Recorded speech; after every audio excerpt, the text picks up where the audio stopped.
kita nak melaung-laung Melayu Islam. Yang banyak khianat dalam negara ini orang Melayu Islam. Sama juga isu kuil Hindu. Yang awak nampak kuil Hindu dibina di sana, sini, tapak haram. Awak nampak, oh dia orang ni kurang ajar dah. Awak langsung tak nampak pegawai-pegawai kerajaan yang tutup mata, yang membiarkan pembinaan ini dijalankan. Rela menutup mata, pejam mata, membiarkan mereka ini membina kuil di sana sini tanpa kebenaran, tanpa ada kuasa, tanah orang menuntut. Awak tak nampak. Awak nampak India tu yang salah, kan? Awak tak nampak. Padahal waktu dia mula-mula ikat reben kuning tu dekat pokok tu, masa tu dah boleh dah. Pejabat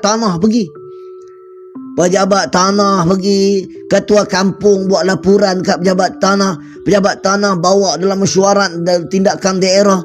Awal-awal sebelum ni dah bagi warning, robohkan tempat tu sepatutnya berlaku. Tapi yang berlaku hari ni dia biarkan benda tu sampai akhirnya naik, akhirnya tersergam indah kuil-kuil, rumah-rumah ibadat orang India ini. Dan hari ini baru datang nak roboh, jadi isu nasional, jadi isu perkauman agama, padahal yang asalnya tak dicegah daripada awal.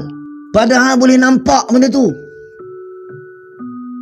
Takkan orang pejabat tanah mata buta? Takkan DO tak pernah pusing-pusing tengok kawasan? Takkan pegawai tanah, pegawai PTG, pegawai daerah, penguat kuasa, bila kena tanah orang Melayu, kamu robohkan, kamu halau mereka, bagi notis supaya mereka berambus daripada tanah itu. Bila melibatkan orang-orang bangsa lain, kamu biarkan buat situ. Akhirnya jadi masalah kepada negara hari ini. Lepas tu kamu nak suruh kerajaan hari ini ambil tindakan tegas.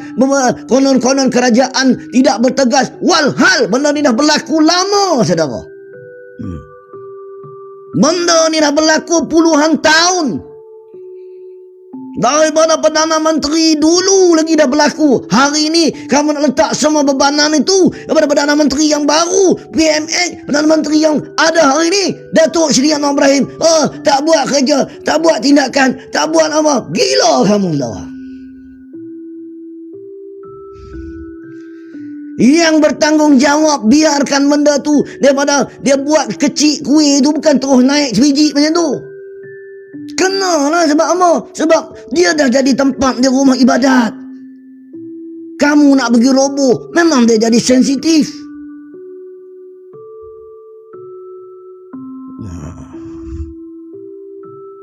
Walhal dalam jabatan kerajaan tidur, langsung tak bertanggungjawab, integriti tak ada. Orang dulu dah kenyang perut dah, mentaka darah terbongkang. Orang pejabat PBT mana? Boleh tak nampak kuil naik dalam bandar sini besar, baru kamu nak bising nak bagi isu perkauman, isu yang membebankan kerajaan hari ini lah. Allah nak bagi tahu kamu, ini bukan soal buat kuih situ, buat kuih sini. Sebab orang jabatan kerajaan, pejabat tanah, pejabat daerah, pejabat PBT tidur. Terbongkang tidur. Munasabah dekat depan hospital tak nampak. Dekat tengah bandar tak nampak. Dekat celah pokok tampak. Tapi bila kena orang Melayu, bina rumah, duduk puluhan tahun, mohon geran, tak dapat. Tiba-tiba tanah itu jadi milik satu syarikat bukan Melayu. Halau penduduk ini, dituduh menceroboh. Ni dia lah. Awak kena sedar benda ni. Awak tak boleh nak salahkan kerajaan. Konon kerajaan ni tak ambil tindakan. Orang nak ambil tindakan ni masa mula-mula dia nak buat kuil tu. Masa dia ikat ni, masa dia naik sikit, masa tu dah PTG dah pergi dah, PBT dah pergi dah. Mana dia orang semua ni, saudara?